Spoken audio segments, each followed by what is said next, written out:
Good morning, all of you. I am Shailesh Kumar from Ox Arya Coaching Center. Welcome back on my YouTube channel SKB Mantu Sir. Dear students, आज मैं एक ऐसे session को कर रहा हूँ जो कि स्टूडेंट्स के लिए एक मोटिवेशन होगा। स्टूडेंट्स आखिर जब तैयारी करते हैं किसी भी सब्जेक्ट का, तो जब तक उनका क्रॉस एग्जामिनेशन नहीं किया जाए, उनसे क्वेश्चंस या क्वेरी नहीं पूछा जाए, इंटरोगेशन नहीं हो, तो वे लोग उस सब्जेक्ट में दक्ष नहीं हो पाते हैं। मेरे इस वीडियो का एक मोटिव है कि मैं चाहता हूं कि बच्चों को एक ट्रेनिंग सेशन के तहत एक एग्जाम्पल देना चाहता हूं, एक ट्रायल देना चाहता हूं, ताकि बच्चे सब्जेक्ट के फोबिया से बाहर निकल पाएँ। उन्हें यह समझ में आए कि जो भी सब्जेक्ट हम तैयारी करते हैं तो उसका क्रॉस एग्जामिनेशन किस प्रकार से किया जा सकता है और उनका कॉन्सेप्ट कैसे बिल्डअप होगा। इस वीडियो का उद्देश्य होगा कि बच्चों को नीतिगत इस बात से अवगत कराना कि वे किस प्रकार से डरते हैं, सहम जाते हैं, जानते हुए भी कुछ क्वेश्चंस नहीं बता पाते हैं। तो मैं दर्शकों से एक पोलाइट रिक्वेस्ट करूंगा कि यदि इस बच्ची से किसी भी प्रकार का त्रुटि होता है तो उसे एक छोटी बच्ची समझकर क्षमा करेंगे, और इस वीडियो से ये उद्देश्य लेंगे कि बच्चों को ट्रेनिंग दिया जा रहा है कि बच्चे कैसे क्रॉस एग्जामिनेशन को फेस करेंगे, उनका इंटरव्यू होगा तो कैसे फेस करेंगे। So let's begin dear students and dear viewers. Firstly, I would like to some questions from Nikita Kumari. She is the student of class 12th. Basically, I put some questions from biology. The chapter will be in biology is human reproduction as well as reproductive health. Nikita ji, इस session में आपका स्वागत है। Thank you. अपना introduction दीजिए निकिता जी। My name is Nikita Gupta from Ox Arya Coaching Center. I study in class 12th. अच्छा निकिता जी, जैसा कि आप लोग क्लास 12th में हैं, तो मैं आपसे कुछ विषय पर बात करना चाहूँगा। आपने 12th में कौन सा सब्जेक्ट लिया हुआ है? आपका 12th में कौन सा सब्जेक्ट है? साइंस। बेसिकली आप साइंस लिए। साइंस में सब्जेक्ट कौन कौन सा है? Bio, chemistry, physics, math. Maths optional में है और इंग्लिश और हिंदी लैंग्वेज। मैं आपसे ये जानना चाहूँगा कि बायोलॉजी आप पढ़ाई करते हैं? यस। ठीक है। बायोलॉजी में मैं कुछ चंद सवाल आपसे पूछूंगा, उस सवालों का जवाब बिल्कुल अच्छे तरीके से आपको देना है। क्या आप रेडी हैं? Are you ready for question session? Yes, I am ready for question session. Very good. So पहला क्वेश्चन कि what is biology? Please define the term biology. Definition of biology यानी बायोलॉजी की परिभाषा विज्ञान की वह शाखा जिसके अंतर्गत हम लोग विभिन्न प्रकार के जीव जंतुओं और वनस्पतियों का अध्ययन करते हैं, उसे जीव विज्ञान कहते हैं। Very good. Next question is what is human reproduction? जनन की वैसी प्रक्रिया जिसमें मानव अपने जैसे संतान की उत्पत्ति करने की क्षमता रखते हैं, उन्हें मानव जनन कहते हैं। Very good. How many branches in biology? Basically biology के दो ब्रांचेस है, बोटनी और zoology. Very good.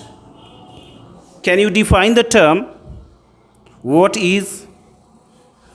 Is population control? क्या आप ये बताना चाहेंगी कि जनसंख्या नियंत्रण क्या है? यस, बढ़ती हुई जनसंख्या पर नियंत्रण करना जनसंख्या नियंत्रण कहलाता है। What is the advantage of population growth? बढ़ती हुई जनसंख्या पर नियंत्रण करना क्या इफेक्ट डालेगा, क्या इसके फायदे होंगे? बढ़ती हुई जनसंख्या पर नियंत्रण करना बहुत ज़्यादा इफेक्ट डालेगा। जैसे मतलब इससे मेल और फीमेल का हेल्थ भी अच्छा रहेगा और जनन संबंधी बीमारियाँ नहीं होगी। क्या इससे आर्थिक गतिविधि या अन्य कई प्रकार की गतिविधियों पर भी प्रभाव पड़ेगा? यस, जनसंख्या नियंत्रण से हमारी आर्थिक स्थिति और भी ज़्यादा स्ट्रांग होगी। क्या फर्क पड़ेगा इससे नेशन पर? इससे नेशन में बहुत ज़्यादा फर्क पड़ेगा, क्योंकि जनसंख्या अधिक होने के कारण बहुत सारी प्रॉब्लम्स होती है, जैसे खनिज की कमी, प्राकृतिक क्षमताओं की भी कमी होती जा रही है इससे, और हमारा कंट्री और भी पीछे जा रहा है। Thank you. What is family planning? Family planning क्या है? यानी कि फैमिली प्लानिंग का अर्थ क्या है? इसके बारे में परिवार नियोजन क्या है, इसके बारे में टर्म को डिफाइन कीजिए। जनसंख्या बढ़ती हुई जनसंख्या पर नियंत्रण करने के लिए फीमेल्स और मेल्स दोनों के द्वारा कुछ मेथड अपनाए जाते हैं। जैसे कि जनसंख्या नियंत्रण के लिए बहुत सारे प्रकार के मेथड्स अपनाए जाते हैं मेल और फीमेल्स के द्वारा, जैसे contraceptive method, injectable method, surgical method और बैरियर मेथड। जो कि मतलब कि जनसंख्या नियंत्रण करेगा और फैमिली प्लानिंग करेगा। Thank you. What is contraceptive pills, can you define it? Yes, contraceptive pills एक प्रकार का मेडिसिन होता है जो प्रोजेस्टेरोन और टेस्टोस्टेरोन हार्मोन्स नामक हार्मोन्स का बना होता है। इसका यूज़ वैसी फीमेल्स करती है जो मतलब सेक्सुअल इंटरकोर्स के दौरान बेबी बोर्न नहीं करना चाहती है। How can you define the term testicles? Testicles को डिफाइन करें। ब्रेशन क्या है, इसके बारे में बताएं। पुरुषों में स्क्रोटम के अंदर एक अंडाकार संरचना पाई जाती है जो रंग में हल्का गुलाबी और ये क्षारीय होता है और ये क्षारीय होता है। पाया जाने वाला जो फ्लूइड होता है वो क्षारीय होता है। इसके अंदर पाया जाने वाला द्रव क्षारीय होता है। और कुछ इसके बारे में जानते हैं? और इसका मतलब जो आकार होता है वो अंडाकार होता है। ठीक है, डायमेंशन के बारे में कुछ बताना चाहेंगे? डायमेंशन मतलब इसके आकार के बारे में, लंबाई चौड़ाई। हाँ, इसका मतलब ये मतलब 5 × 3.5 × 2 सेंटीमीटर क्यूब का आयतन वाला होता है। ठीक है, थैंक यू। वृषण का क्या रोल है मेल में? वृषण का क्या एडवांटेज है, क्या रोल है मेल में? क्या ये मेल में रहेगा तो क्या फायदे होंगे, नहीं रहता तो क्या होता है, इसके बारे में? अगर वृषण नहीं रहेगा तो मेल मतलब वृषण में शुक्राणु का निर्माण होता है और शुक्राणु बेबी बॉर्न करने के लिए बहुत ज़्यादा इंपॉर्टेंट होता है। इसलिए मतलब मेल में वृषण होना बहुत ज़्यादा इंपॉर्टेंट है। Thank you.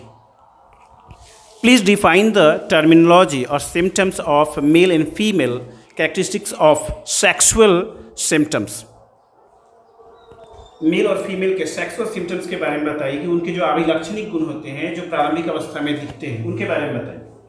प्रारंभिक अवस्था में तो पहले मेल में उनकी आवाज़ें मतलब मोटी हो जाती है और फीमेल्स में एज बढ़ने के साथ साथ उनकी आवाज़ें पतली हो जाती है और मेल में मतलब कंधे चौड़े हो जाते हैं और मांसपेशियाँ कठोर हो जाती है और फीमेल्स में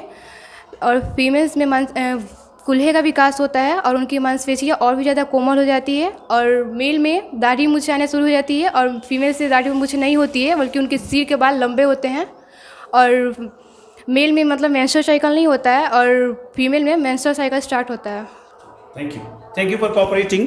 जैसा कि आपने देखा कि एक 12th की छात्रा ने सब्जेक्ट को कैसे इंटरोगेट यानी क्रॉस एग्जामिनेशन होता है तो कैसे क्वेश्चन का जवाब देना है, आंसर कैसे इसका करना है, इन्होंने ट्रायल के रूप में दिया।